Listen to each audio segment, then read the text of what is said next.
absolute steal heading into the indicative of how he's going to progress as a 26, 27, and 28 now.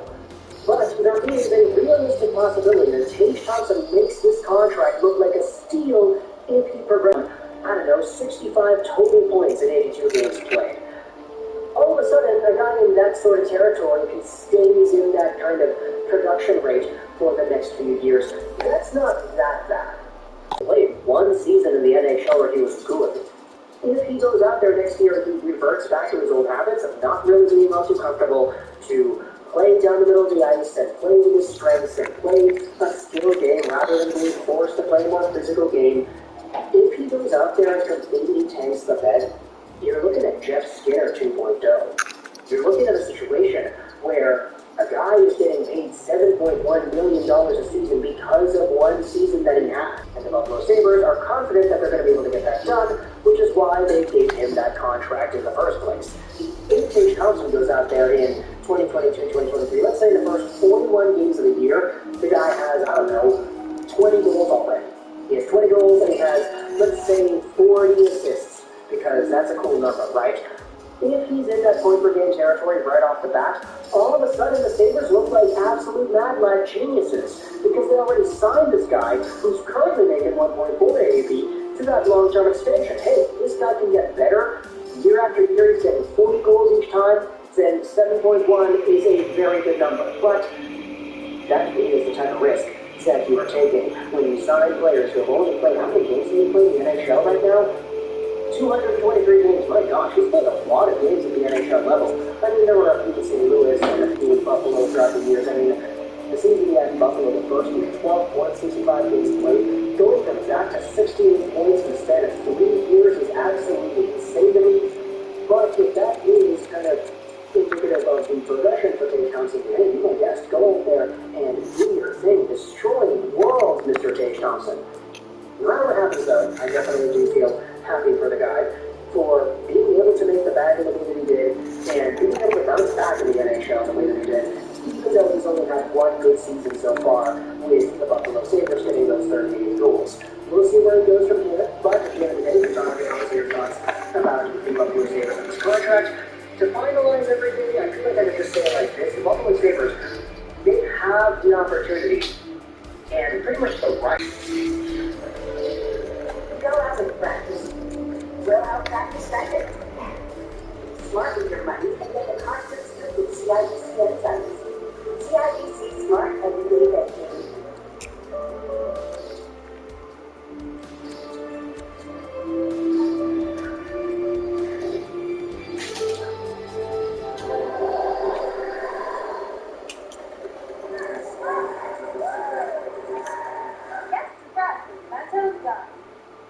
The king has been dethroned. By the way, big apologies to everybody who has been waiting for this video. There have been so many leaf blowers and lawnmowers and weed whackers and everything going on, rumbling outside because, yeah, apparently it's fall now. No, it's not fall yet, I think, but either way, they've been pretty busy outside, so I was like, okay, I can't record. The audio is going to feed into the microphone. I don't want anybody going out there watching my videos to hear the in the background, whatever. Let's talk about the big news that happened today. It is Mr. Colorado Avalanche himself. Is that Kirby Snyder or is that still Joe Sakic? I don't really know. Here to stay, Nathan MacKinnon. Look at this beautiful graphic. Oh my goodness, the graphic design team had a field day with this Nathan MacKinnon is here to stay for 8 more years graphic. Because Connor McDavid has just been dethroned. Nathan MacKinnon, Mac Daddy going out there with, okay, not this tweet. This is the tweet I wanted to look at. Nathan MacKinnon had an 8-year extension with the Avalanche, a $12.6 million AAV, which makes him the highest paid player in the NHL. And if I'm correct, the highest paid player in the NHL's history when you go by average annual value. Sure, Sergei Fedorov had that $20 million year, but MacKinnon, $12.6 million. If you do the math right here, 12.6 multiplied out by 8, it's a $100.8 million contract. Oh boy, the guy's set for life. $100 million over the next 8 years. And if you see the contract structure, you can see that there is a $15 million signing bonus in the first year, $15 million signing bonus in the second year and the third year. The salary is only in the sub $1 million territory for the first 3 years. Then you have the $3 million signing bonus salary and the $9.15 million regular salary in 26-27. I honestly don't know what the benefits are to having things spread out the way they are. I'm not smart enough to comprehend that, so if anybody wants to go out there in the comments and illustrate, okay, why is it that McKinnon is getting $15 million in signing bonuses in the first year, plus $775,000 in a regular salary? Would it not want to be a bit more diversified or whatever? Talk to me in the comments why everything is structured the way it is, because I'm not smart enough to go out there and comprehend it. But the biggest thing here is that Nathan McKinnon has this contract that will see him being the highest paid player in the NHL's history books, despite the fact that he has not put up a 100-point season just yet. He was going to get there in 2017-2018. He probably should have gotten there in the previous few years had he played the full season. But Nathan McKinnon has maxed out at a career high of 99 points in 82 games played. Connor McDavid, on the other hand, is making $12.5 million a year, and I mean, it's fair to understand why McDavid has been dethroned. I mean, McDavid's contract was given back in 2018, so it was a long time ago since McDavid signed his contract back in the day. But either way, Nathan McKinnon is now making more money than Connor McDavid, and that is the very interesting part about it. McDavid is a guy that I could say is number one, if not number two, in the entire NHL in terms of overall talent. Multiple 100-point seasons, multiple hearts, multiple Lindsays. He is just an absolute game changer. And he was 2 points a game in the playoffs. Like, how the heck are you going to go out there and compete with the idea that Connor McDavid is one of the best in the world? Nathan McKinnon, on the other hand, he's kind of in that territory where I know there are many people that will go out there and say, hey, I'd rather have Nate McDaddy than Connor McDavid. I'd rather have Nathan McKinnon on my team, leading my championship caliber squad to a Stanley Cup rather than Connor McDavid. But at the end of the day, from an individual talent perspective, there is a debate that says that Connor McDavid is just better than Nathan McKinnon. You could talk about leadership, defensive play, work ethic. McKinnon might be better in all of those, but talent-wise, Connor McDavid is a 100-point scorer several seasons in a row. McKinnon hasn't hit it yet. Now, does that mean that there's no value in Nathan McKinnon's game, thus he shouldn't have been paid this contract? No, that's not what I'm going out there and saying. I think McKinnon is very valuable, and the fact that he's getting this contract, breaking the McDavid AAV for the first time in 4 years, it makes sense that it's McKinnon that's going to be the guy to go out there and do that. Now, I'm kind of just thinking about this. The Colorado Avalanche just won the Stanley Cup. And McKinnon is getting this contract because he helped them win the Stanley Cup. They didn't win the cup. I don't know if McKinnon's reaching that 12.6880 territory. But my question is, how do the Avalanche do in the future? Connor McDavid has never made the Stanley Cup Finals. Patrick Kane, Jonathan Toews on their 10.58 contracts, they have never made the Stanley Cup Finals. The only player to make the Stanley Cup Finals with a contract AAV at the moment that had 8 digits was Carey Price when the Montreal Canadiens made the Finals last year. Now, for Nathan McKinnon, if he wants to add his name to that list, he's going to have to make the Finals again and maybe win another championship again and become the first player in NHL history making an AAV of 8-something digits on the contract to win a Stanley Cup. It's never been done before. So, is Nathan McKinnon going to be the guy? You could say that, hey, I mean, Colorado Avalanche, McKinnon was getting $6.3 billion a season before on one of the best contracts we've ever seen in the entire NHL. And so with him doubling his salary pretty much from 6.3 to 12.6, I mean, this is going to be a pretty big hit to the Avalanche and their salary cap structure. Now, I get it, you could say, hey, it's fine, they already won a Stanley Cup, so it's not really the biggest deal in the world to go out there and double Nathan McKinnon's salary because Nathan McKinnon was on such a good contract beforehand. But at the end of the day, there are legacies, I think. There are patterns in the NHL that can be challenged and upheld with a contract like this being given out to a player like this as well. I'm just kind of wondering now, okay, Nathan McKinnon has the highest AAV in the NHL's history. What's Matthews going to get? Matthews is going to get his extension that kicks in 2024, 2025. Is it only going to be 2 years where Nathan McKinnon is the king of the NHL in terms terms of salary before Matthews comes over and snatches that throne. Furthermore, Connor McDavid's contract that ends in 2025-2026. Is he going to get $14, $15 million too? It's kind of funny seeing how everything has rotated around with the three M's, McDavid, McKinnon, Matthews. It's Matthews' turn next after Nathan McKinnon, who had just gotten his contract extension today. But for Connor McDavid, I mean, don't sleep on this guy. He signed his contract extension to make it 12.5 AAV back in 2017-18, and he had just been coming off of 2 100-point seasons. Well, he's got 3 more under his belt now, and a 2-point-per-game playoff campaign. So for Connor McDavid, sayonara. I mean, I guess you're not the king anymore. It's Nate Mac Daddy McKinnon, who is now taking over the reins as the #1 NHL paid guy. And I mean, the salary cap and everything.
NHL season previews will be in the Atlantic Division and the Florida Panthers today. What should we expect from the Panthers in the 22-23 season? Will they still be able to be at the top of the Atlantic? We'll discuss that coming up next. So welcome back to another video here at Top Shelf Hockey. As I mentioned today, we're continuing on their season previews and looking at the Florida Panthers. And then they go into the projected lineup and think on top about how we're going to do this year. So first up, let's recap last season when they were first in the Atlantic Division and a record-setting season for this franchise. Panthers' best ever regular season, 122 points with a record of 58, 18-6. They were the highest scoring team in the NHL with 340 goals, while allowing 246, which was 13th best. So not bad defensively either. The power play was phenomenal, 24.4, which is surprisingly the best in the NHL. Most seasons that would be higher. 79.5% PK for 16th best average, but still overall they had a pretty solid season. Now, unfortunately, they lost in the second round of the playoffs after having this record-setting regular season against their state rival, the Tampa Bay Lightning. Of course, they've made the playoffs now for the past 2 years, but they have not won the series up until last year. That was the first series they won in the first round against Capitals since 1996. So this fan base was starving for a long time for a playoff series victory. They had very limited playoff action period, and then when they had most of them as the first round exit, except for last year. So it was good to see them go over that hump. But of course, because of how they lost to Tampa, that ended up costing head coach Andrew Burnett his job. They have a new head coach now. Longtime NHL veteran coach Paul Maurice comes in for his first season. Of course, last year they started with coach Joe Glenville, and then of course not long into the year with a lot of the information came forth from the Kyle Beach investigation. Coach Glenville was out of a job. Andrew Burnett was on his staff, takes over. Had a real solid year. Faced a lot of adversity in a surprising situation he didn't expect to be in. But hopefully, I think Bill Zito, the GM, didn't like how things were coached in the playoffs. Hopefully, against Tampa especially, and wanted somebody with more experience. So, Omari steps in for his first season. Now, let's take a look at how this team has changed. The Florida Panthers, of course, were involved and one of the biggest blockbuster trades you've probably seen in the last decade. Let's start with key subtraction. Who's no longer a Florida Panther? Well, longtime Panther Jonathan Julio tops that list. Certainly a shocker to see him be traded, but it did happen. Of course, longtime Panther as well, Nancy Weger, were with him to the Calgary Flames. They ended up losing Mason Marchment in free agency. Of course, all of their deadline acquisitions, like Claude Giroux, Frankie Petrano, and Ben Sherrod, they gave up a lot to get those three players, and they all left via free agency. I mean, I know some people will be like, oh, they weren't there that long. That's true, but look at what they gave up. They are not going to have a first-round pick to do like forever now because of all these acquisitions, and they don't even have any of those players to show for it anymore. And of course, longtime veteran Joe Thornton, who had signed a one-year deal, no longer with the franchise either. But who is now on the team replacing these guys? Well, of course, the big addition coming in from Calgary was Matthew Tkachuk. Of course, superstar player, but that's certainly debatable right now. Is this team better or not, that big trade? We'll talk about that a little bit further here in the video. Of course, they also brought in a bunch of former Ottawa Senators. They seem to spawn to these Senator castaways, including Colin White, who was bought out, Rudy Balzers, and Chris Cooney, both go to the Florida Panthers via free agency. Mark Stahl comes down, as well as Nick Cousins. So if you take a look at who's not there, Huberdeau, Marchment, Weger, Giroux, Sherrod, and this list of players here, the list of subtractions to me certainly looks like a much stronger group of players. So they're really a stronger team. Only time will tell here. As far as prospects go that can have an impact on this team, there's really not a lot. And the prospect list is a little bit not so deep. They have a few guys like Grigory Denisenko and Alexei Heponiemi who've been in the system now for some time. They might see limited NHL action this year. It's hard to say, but it is possible. They do have a free agent promoted from Europe, 23 years old, defenseman Kalle Schino. So he might see some action because his blue line is certainly not the best anymore. Nathan Stales, who was an undrafted free agent on OHL from the Hamilton Bulldogs. Of course, the son of former NHL Steve Stales gets signed as well. And he may see some action too. He probably will play in the American League. But given his pedigree, would be shocked if Stales did see at least limited NHL action. But what is this lineup going to look like? For your top line, that much we can say we know for sure. It's going to be Tarkov, Vergavy, and Tkachuk. That's a pretty damn good first line. You take out Huberdeau, you bring in Tkachuk. Yes, I mean, are they going to lose any offense there? No, they're not. Second line, you're looking at Bennett, Reinhart, and Balser. Obviously, Balser, to me, not really a top six forward. That's definitely a downgrade. You obviously don't have guys like Giroux there anymore. I know he was only there for a short time, but still, no Giroux, no Mason Marchment. That's going to hurt a little bit. Not all of Balser can give you the same offense. Of course, Anthony Duclair is going to be out injured for the first probably 4 or 5 months of the year. With an Achilles tear. So he obviously will play higher up in the lineup as well. So Balser will eventually move down, likely, at least that would be my guess. There's one that Duclair comes back and is healthy. But it's certainly a downgrade to start the season. The third line likely is going to be Colin White and Nick Cousins with Anton Lundell in the middle. Your fourth line likely was Serena, Hornqvist, and Lomberg. Now, I don't know. Like, to me, the bottom six, I like Lundell. I really like Lundell. The rest, though, I don't know if you're going to get a ton of offense. So the secondary scoring, a little bit of a concern for the Panthers. Without Duclair, without Marchment, they're just certainly not quite as deep as they were before. On the blue line, you're looking at the top pair likely of Gustav Forsling in your neck flag. Probably will have Brandon Montour in the second pair. He could play with Mark Stahl. And you like to see Gudis on the right side in the third pair, possibly with Lucas Carlson. Might be a little bit different. Of course, Bobrovsky and Spencer Knight for your goaltenders. But that's not a going to be local blue line. That's a big concern for me for a team trying to contend for a Stanley Cup. So to me, I think there's still going to be a really good team. I have no doubt about that. I think they'll probably still be a top 3 team in the Atlantic.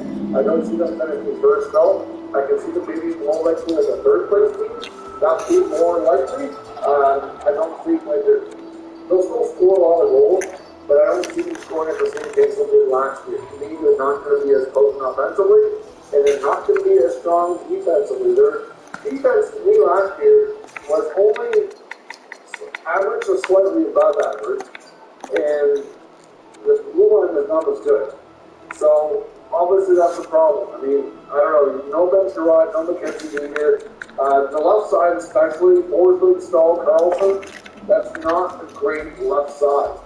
So that's a concern. Now, Sergei Bobrovsky signed a mega contract and had a terrible first year in Florida. And every year he's been in a sense, and every year he's been better than the one before it.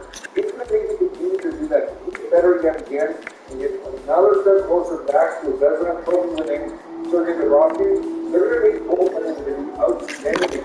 So this blue line to me is a major weakness on this team. And I'm not even completely sure that they're going to be able to contend. Like, I don't know if they can really get a playoff team with success that is with that kind of a weakness. That's a big red flag for me to pick the Florida Panthers as being playoff success. I think they can find their way into a playoff spot, but being successful in playoffs not going to be easy. To me, this team did not get better with Matthew Tkachuk. I really like Matthew Tkachuk. He's an awesome player, but they gave up a lot to get him. That's a big price that is Huberdeau and Weegar. Then on top of that, to lose Marchment from free agency and all of these deadline acquisitions to not come back and all that junk. This team on paper doesn't look anywhere near it. So, I don't know. I don't have much confidence. They will likely make changes as the year goes on, and we'll see how things go. But let me know what your thoughts are. Are you as down in Florida as I am, or do you think they're going to be a little top team again? Let me know your thoughts in the comments. We'll talk about it further. If you do this channel, make sure you subscribe and stick around.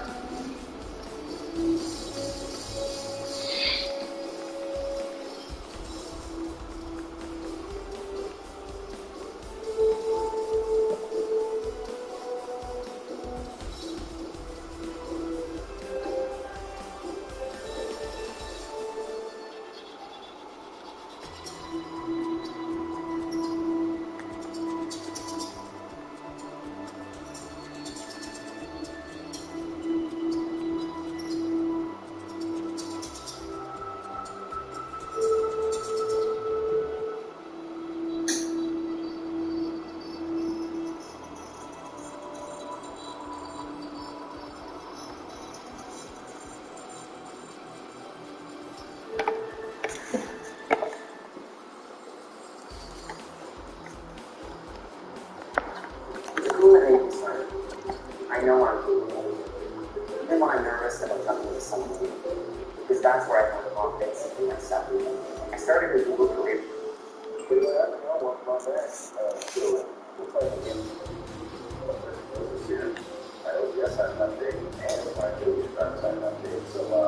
Yeah, we're going to hope that all works out, because if it doesn't, I'm going to be real upset.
Yep.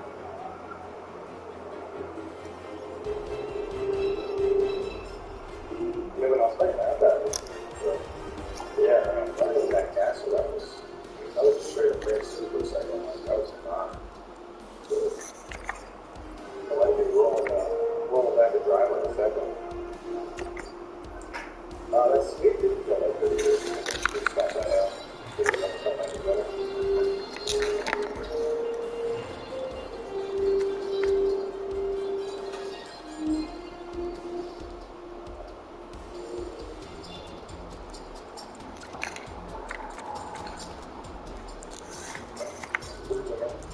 That's just stupid, but no.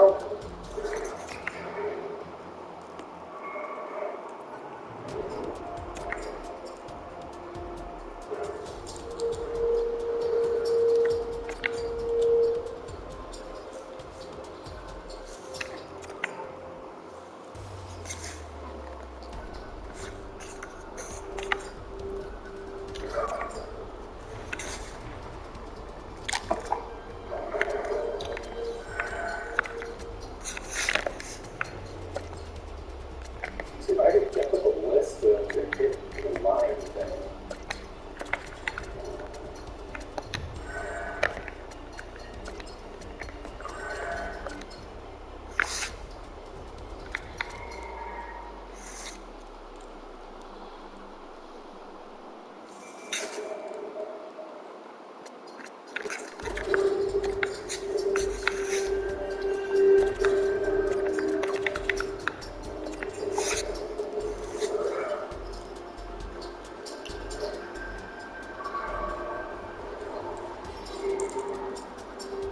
Wayne City, bro.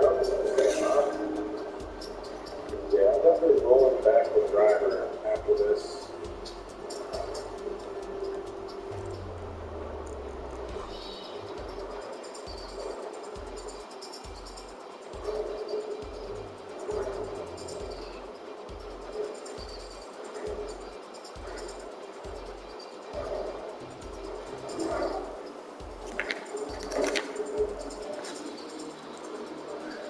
Somber Slipping Stone, Sea's Blood, and Loop Tank.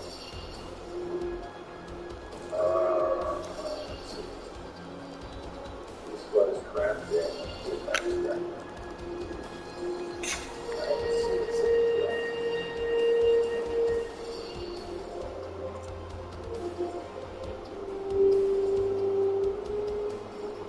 Alright, let's see.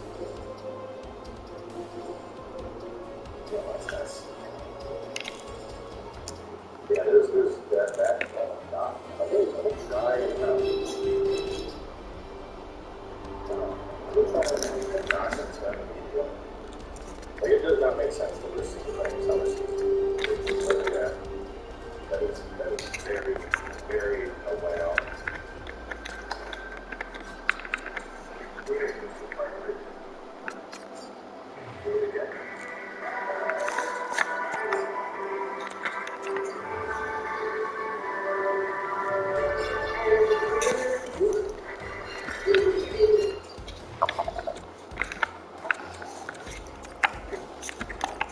Yeah, it's you gotta update it, so it has it. That sucks, because you're talking about, earlier I was mentioning how like, so like other people can specific parts. And then I was just like, oh, they don't do that video driver. Video driver. Video driver is not. So where this is, oh, this is that branch, cool, it's over here.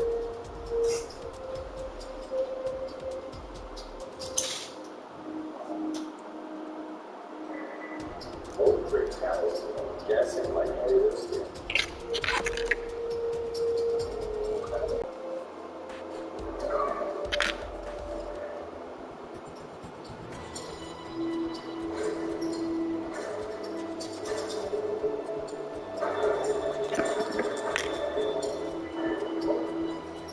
Turn around right now.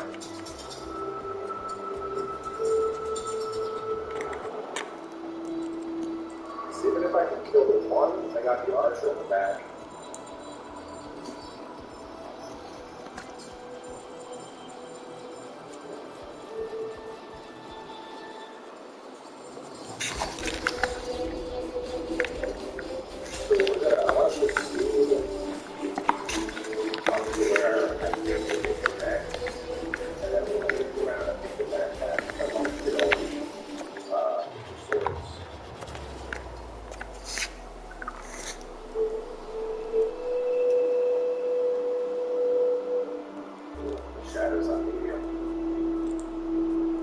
this on medium are not great.